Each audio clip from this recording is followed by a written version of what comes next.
everybody, welcome to Wild Boy Movies, the place to talk movies, and today we're going to be reviewing Abigail, the latest film from Radio Silence. Right now I'm going to have some information up on screen, like director, runtime, and PAA rating. All of that will be up on screen for you to read right now. But be sure to hit that like button, subscribe if you haven't already, and comment down below your thoughts on Abigail. But without further ado, let's get right into the pros. First off, I gotta go ahead and praise the cast for this movie because they do a pretty good job in this movie. While you do have good actors in there like Kevin Durant, Dan Stevens, Catherine Newton, and Angus Cloud, there were really two actors in this movie that really stood out. Starting off with Alicia Weir, who plays the titular vampire ballerina. I thought she did like a great job as this vampire who's going after her prey when she's been kidnapped, and her scenes were a lot of fun to watch. Like, I think she did a great job in this movie. But to me, the biggest standout of this movie was Melissa Barrera. And no, this has no bias towards the Scream franchise and her being fired from that series. Her character of Joey was just a fun character to watch, and I really wanted her to live throughout the events of the movie, and she definitely warrants herself being in a lot more horror movies. And I guess speaking on those two characters, I thought the relationship between Joey and Abigail was done so well to where they kind of had a bond together from this kidnapping event to where they ultimately team up to fight Dan Stevens in the final act of the movie. I also gotta go ahead and praise the directors of this movie, Radio Silence, who made the last two Scream movies, because I genuinely think that they did a great job with this movie. I mean, I think they have nailed their own sense of style in terms of their filmmaking, and they are now instantly directors that get me excited for whatever movies they have in the works coming up next. This movie is also much more violent than I was expecting it to be, because I was expecting this to be on the same level as intensity in terms of the violence as with the last two Scream movies, but some of the kills in here are actually pretty much more violent than I thought they were going to be. Although I do not think they go as far as the Terrifier movies went, I do think that this could be hands down the goriest Radio Silence movie that we have gotten.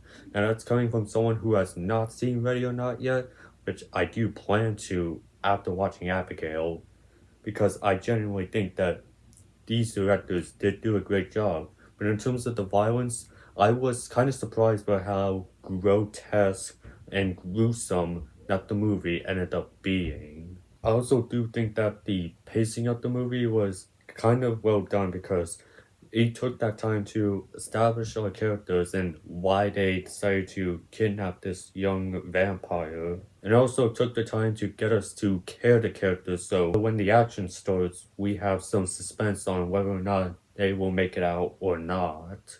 And lastly, I gotta go ahead and praise like the vampire lore that they've established in this movie, because they do touch upon some of the vampire tropes that we all know from the thousands of vampire movies that they've gotten. But Radio Silence adds their own mythology to their own vampire world that has me interested to see where they could go with a possible sequel and further establish this vampire world.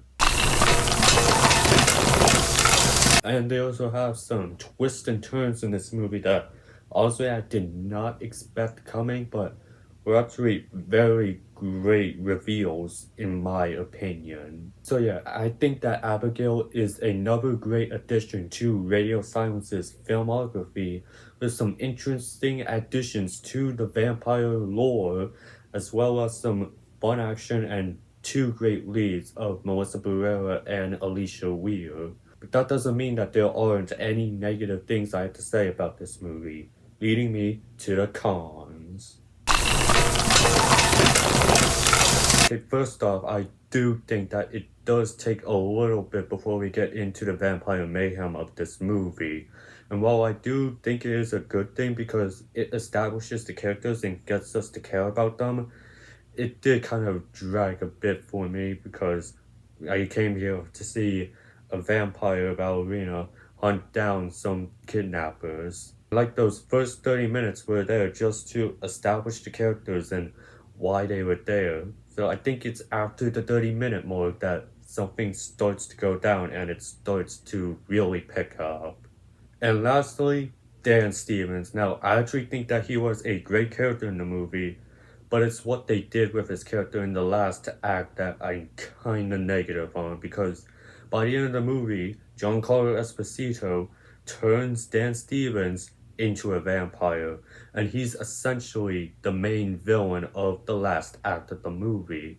And don't get me wrong, it was awesome to see Joey and Abigail team up to fight Dan Stevens, but I kind of was expecting Abigail to really be the main villain all throughout the movie, so it was kind of unexpected to team up with Joey, one of her kidnappers, to fight off another vampire. But I mean, I'm gonna categorize that as a minor nitpick because it was awesome to see the payoff of Joey and Abigail's relationship as they team up to fight Dan Stevens, and it was awesome to see them fight in a very bloody and gory scene.